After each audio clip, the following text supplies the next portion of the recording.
Sizlar uchun Andijon shahri Gumbaz masjidi to'g'risida zo'r lokatsiyaga tashrif buyurganmiz. 200 kvadratlik xonadon sotib olib, lekin 150 kvadratga pul sanashlikka nima deysiz? Har bir kvadrat metri $470 dan narx aytilmoqda. Ushbu ortimda turgan 2-chi, 3-chi, 4-chi qavatdagi xonadonlarni sotuvlarni sizlarga taklif qilamiz. Ushbu xonadonlarimiz hozirda korobka holatda bo'lib, har bir kvadrat metri uchun qaytarib o'taman $470 dan narx aytilmoqda. Shunda 150 kvadratga bitta ko'paytirsanglar $70.500 bo'ladi. Qo'shimcha 50 kvadrat, ya'ni terrasa qismini bonus sifatida sotib olishingiz mumkin.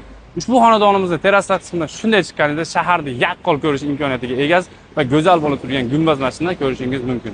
Ushbu masjidni to'g'risidan xonadon sotib olib, xonadon qidirayotgan do'stlarimizga ushbu videomizni yuborib qo'ying. Batafsil ma'lumot olish uchun ekran ostida xonadon egalari raqamlarini qoldirganmiz. Doimgidek Andijon uylari bilan oling, soting va baraka toping.